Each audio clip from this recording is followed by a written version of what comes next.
nos da esa hambre, nos da esa sed por conocer las cosas más a fondo. Algunos podrían decir, es curiosidad, ¿no? Es curiosidad, pero realmente es necesidad, es hambre la que hay en nosotros por la cual queremos saber más cosas, aprenderlas. Tengo hambre de ti, Señor, tengo hambre de que tú me des fuerzas. Sé que tu alimento me va a fortalecer, sé que tu alimento me va a nutrir. Y es cuando vamos a la palabra, es cuando tenemos esa comunión con Él, cuando llevamos a cabo su voluntad.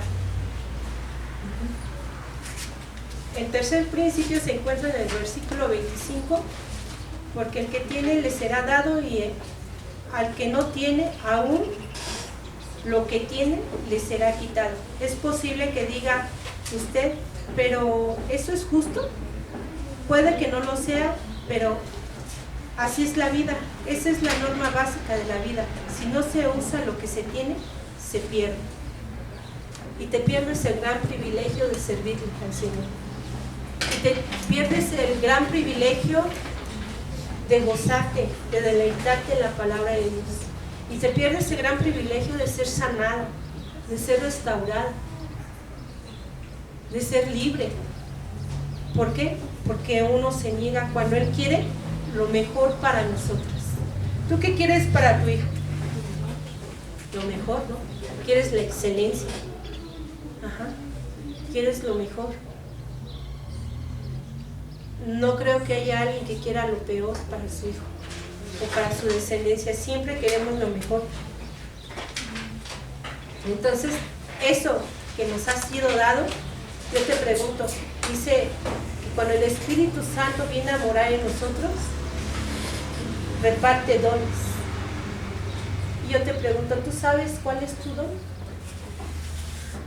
¿Sí? Y esos dones tienen que ser multiplicados. Esos dones tienen que usarse. Entonces, todo tiene un motivo. Los dones son irrevocables, no nos los va a quitar.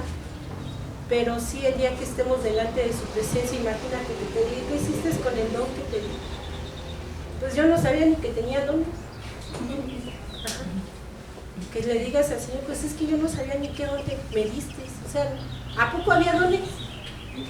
Ajá. Sí, hay dones. Ajá. Entonces, pues ahorita ya te llevas a tu casa eso, ¿no? ¿Y cuál será mi don, Señor?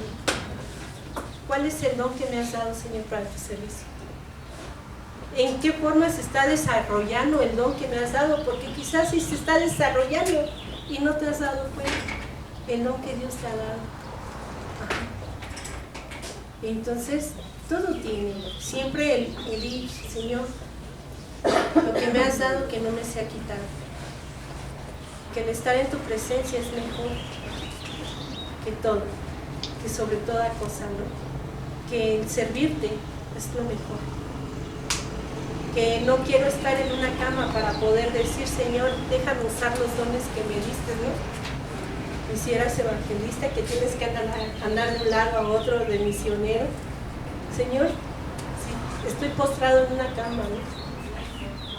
¿Cómo vas a usar esos dones? A menos que cuando te lleven al hospital, ¿no? Porque nunca hay límites. Pero qué mejor que ahorita que estás bien, que estás completa, que estás sana, gracias a Dios, que los lleves a cabo, que se estén desarrollando, que estén fluyendo. Todos están, mi pregunta es, ¿todos sirven en este tiempo? ¿Todos los que están aquí llevan a cabo el servicio? Todos.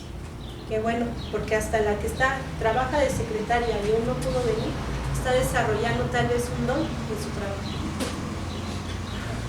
Y predicar y compartir la palabra de Dios.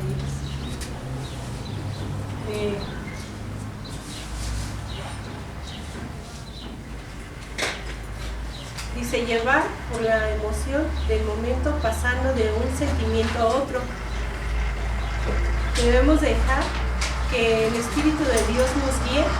Tenemos que ser instruidos, tenemos que alimentarnos, tenemos que buscar, tenemos que nutrirnos, porque de otra forma, si nosotros no nos alimentamos, no nos nutrimos, vamos a estar viviendo conforme a los deseos de la carne. Aquí nos lo está marcando el autor en la forma en que te vas a dejar llevar por tus emociones, por tus sentimientos. Si la palabra de Dios no está habitando en ti, si no te estás alimentando, te dejas llevar por las emociones, por los sentimientos. Pero ¿qué pasa cuando estás llena del Espíritu Santo? Dice que nos da autoridad, dominio propio. Entonces vamos a tener ese dominio propio en nosotros. Va a haber ese dominio propio ante la circunstancia que tú estés enfrentando en ese tiempo. No te vas a dejar llevar por la emoción, por el sentimiento, sino por la realidad. Si no se aprovecha la oportunidad que tenemos a nuestro alcance, se pierde. Y al que no tiene, aún lo que tiene le será quitado. Ese es el principio de la vida. Tenemos una vez más dos clases diferentes de personas que le escuchaban, y también aquí tenemos una importante norma con respecto a la revelación que se explica con estas palabras, conforme a lo que podían oír. En otra ocasión le dijo a sus discípulos: tengo aún muchas cosas que decirles, pero ahora no las podéis oír. En otra ocasión le dijo a sus discípulos: tengo muchas cosas que decirlos, pero ahora no las podéis soportar. El Señor solo dice a los hombres lo que pueden soportar. Esa es la norma que se vale Dios, su modo de actuar con nosotros, no enseñándonos todo de una vez. Si lo haces, si lo hiciese, nos destruiría. ¿Cómo es? Nos lo han dicho, ¿no? El pastor: no te puedo dar unos bisteces cuando todavía no estás apto para digerirlos. A un bebé no le podemos dar un bistec, sino le tenemos que dar primeramente lechita, después su Gerber molido, después su papilla, y posteriormente ya puedes comer algo más fuerte. Entonces, así es el alimento que Dios nos da. Va a haber ocasiones en las que el Señor no nos dé un alimento fuerte, que no lo comprendamos, no lo entendemos, porque todavía no estamos preparados para eso, porque podemos vanagloriarnos, podemos caer, podemos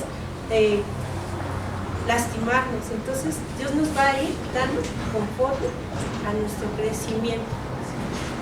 Hay cosas que nuestro pastor no sabe de verdad, de ahorita, de lo que él está en doctorado, y uno se queda así, ¿no? ¿Qué onda? Estamos aprendiendo nosotros apenas ahorita en maestría, y de verdad que en el entendimiento clamamos al Señor, ¿no? Revélame, Dios, porque para esto todavía, y es conforme poco a poco.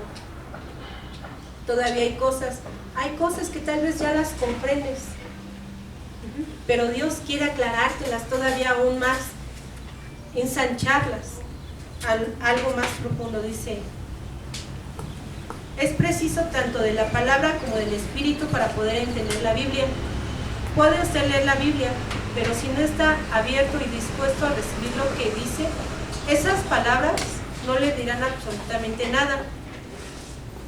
Recordemos que tenemos que venir a la palabra de Dios. Hay un versículo en la Biblia que dice que la palabra de Dios es lámpara a tus pies. ¿Qué es lo que va a hacer la palabra de Dios? Va a alumbrar tu camino. Si no hay luz, ¿cómo está ese camino? Podrá estar lleno de piedras, podrá estar en esa oscuridad, en lodo, pero si estamos en esa palabra, estamos alimentadas con la palabra de Dios, va a alumbrar nuestro camino. Vamos a poder apreciar las piedras, vamos a poder ver los hoyos, vamos a poder ver los animales, aquello que nos puede afectar, nos va a prevenir de.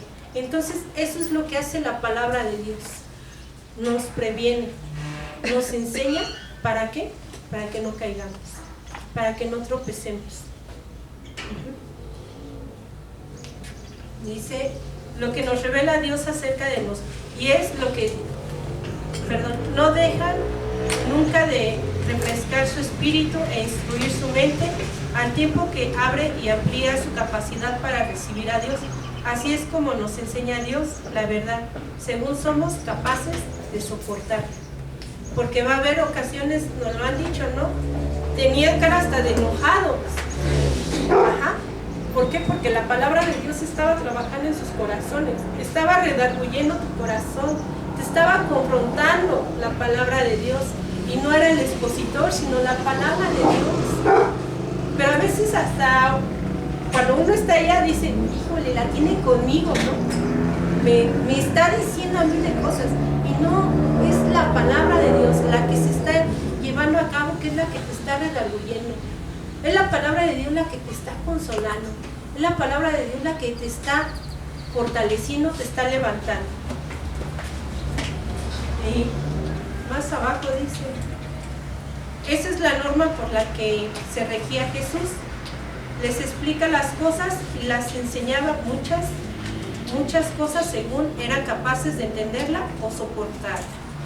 ¿No es maravilloso que nos entienda de ese modo y que nos trate como lo hace? Porque no están abiertos a ella ni desean obedecerla.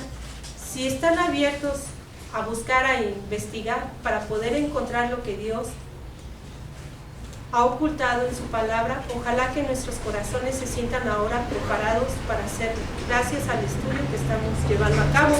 Entonces, si nosotros estamos dispuestos, vamos a llevar a cabo la palabra que se nos está enseñando. Ajá.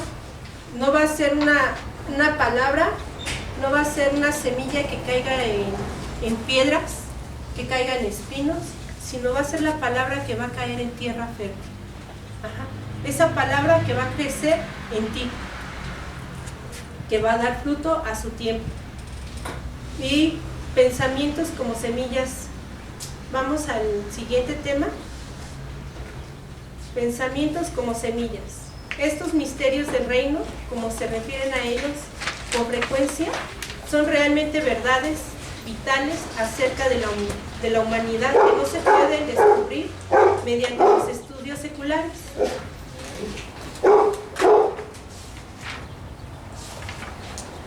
Solamente se pueden encontrar en el currículum de alguna universidad, a menos que sea una relacionada con la palabra de Dios.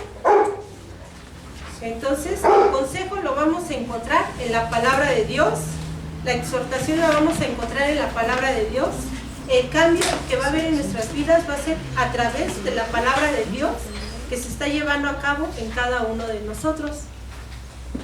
En nuestro último estudio vimos en el capítulo 4 de Marcos cómo Jesús comenzó a hablar a las gentes por medio de parábolas. Y esta fue la primera vez que Jesús usó las parábolas. Vemos que se encontró con oposición. La oposición era el propósito de que no predicara la palabra de Dios,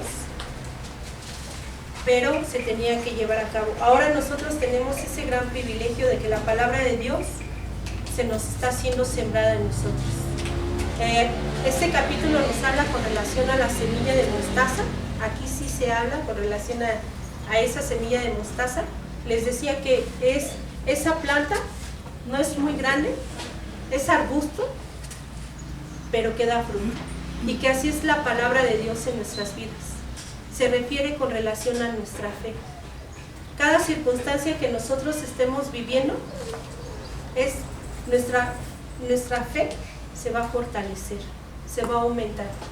Toda circunstancia que tú pases en este tiempo es con el único propósito de que tu fe aumente. Vamos aquí. Las parábolas son alegorías en las que todos los detalles tienen una aplicación y tienen su importancia a la historia completa. Lee tu Biblia, las palabras que se encuentran en ella son verdad y dignas de confianza y arrojan una gran cantidad de luz sobre los comentarios. Dice que la palabra de Dios es verdad y es digna de confianza. Hace rato venía en el camino y le decía, Señor, ¿cómo no confiar en ti cuando tú me permitiste salir de la cárcel? ¿Cómo no confiar en este momento en ti? ¿Cómo no confiar en ti cuando tú proveíste a mi papá 4 años de un tratamiento de cáncer? ¿Cómo no confiar en ti, Señor, cuando me has librado tantas veces de accidentes? ¿Cómo no confiar en ti cuando tú has librado a mis hijos de tantas circunstancias? Y me venía explicando, ¿no? El Espíritu me venía mostrando cada circunstancia en la que Dios se ha manifestado en mi vida. Y cómo llegar a este tiempo y decir, ¿será posible? El dudar no cabe en nosotros. Cada testimonio que Dios nos ha permitido vivir tiene solamente un propósito: engrandecer nuestra fe, que nuestra fe crezca en aquel que todo lo hace posible, que nuestra fe no mengue. Dice la palabra de Dios, si tuvieras fe como un grano de mostaza, el grano de mostaza, esa semilla es tan pequeña, dice, que le dirías al monte, muévete para allá. Que le dirías a tu problema, quítate de aquí. Que le dirías a esa circunstancia con la que estás lidiando desde hace tiempo, quítate de mi camino. Pero eso es lo que hace. Dice,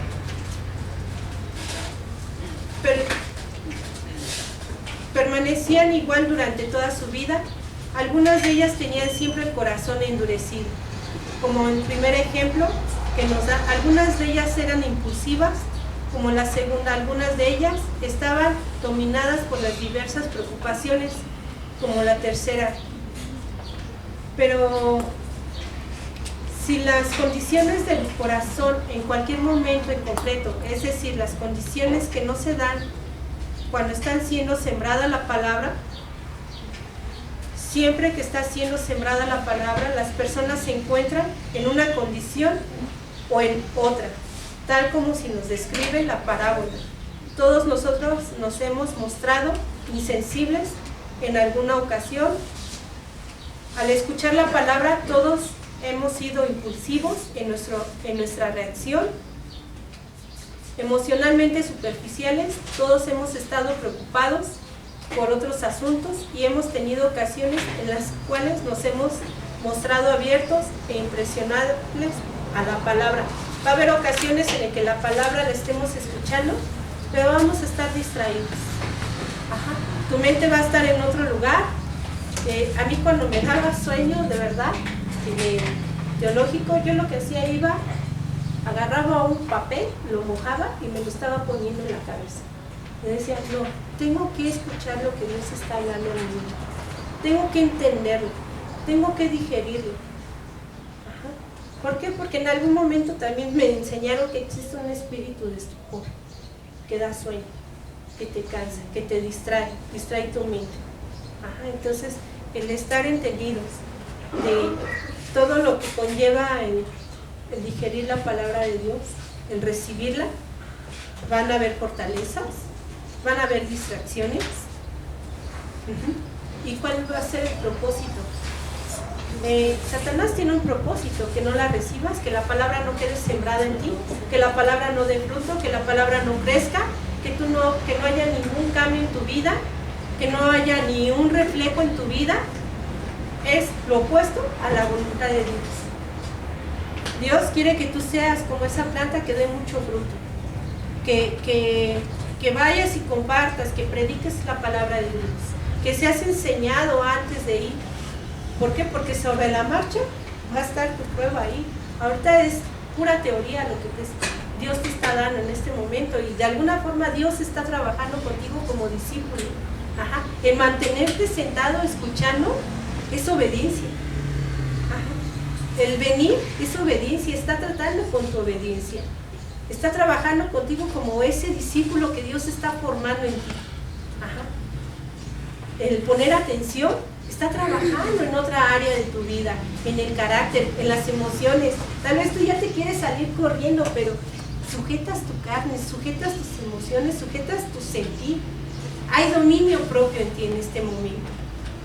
Se está desarrollando lo que el Espíritu Santo ha puesto en ti. Está saliendo de adentro para afuera. lo que hace el Espíritu Santo en cada uno de nosotros. Entonces, ¿qué es lo que va a hacer? Si tenemos fe como una semilla de mostaza, pues le vamos a decir a esa montaña, quítate. Le vamos a decir a esas circunstancias, muévete. Ajá, van a ser movidas. Dice, en el caso de un corazón receptivo que está dispuesto a actuar, esto es cierto no solo de las etapas iniciales del cristianismo, sino de cada vez que recibimos la palabra y de todas las ocasiones en las que se siembra la semilla. Todos los aspectos de nuestra vida están o bien listos para responder, o como cualquiera de las otras clases de tierra, rechazar la verdad. Así es como llega el reino de Dios, la norma de Dios a nuestros corazones. La pregunta más importante: examine usted su corazón cuando la palabra se está sembrando. ¿Cómo está tu corazón en este tiempo que la palabra de Dios está siendo sembrada? Yo por el rostro podría decirlo, pero a final de cuentas Dios conoce la profundidad de tu corazón, y lo que importa es lo que Dios piensa de ti, lo que Dios está haciendo de ti. Ajá. Lo que Dios está sembrando en este día en ti. ¿Y cómo está tu corazón? ¿Está dispuesto? ¿Está abierto? ¿Está atento? ¿Está distraído? Y no nada más distraído en la forma de que, pues estoy pensando en los frijoles. No, tu corazón también puede estar distraído en la forma de que no has perdonado. Ajá. Que no has perdonado algo en tu vida y eso no te está permitiendo recibir. Ajá. Entonces tenemos que estar en esa libertad para recibir. Que no haya nada que se oponga a que tú recibas la palabra de Dios. También decía así el reino de Dios, como cuando un hombre echa semilla en la tierra, él duerme de noche y se levanta de día y la semilla brota y crece, sin que él sepa cómo, por qué. De por sí la tierra da fruto, primero el tallito, luego las espigas, después el grano lleno de espigas, y cuando el fruto se ha producido enseguida, él mete la hoz, porque la siega ha llegado. Está hablando de cómo esta norma de Dios va en aumento, cómo se desarrolla en una vida. Lo explica como en el momento en el que ha llegado la siega, gracias a la paciente espera, sabiendo que Dios obrará. La clave de todo este pasaje: la semilla brota sin que él sepa cómo, porque nos decía el autor aquí, cuando tú siembras una semilla te la pasas toda la noche viendo si crece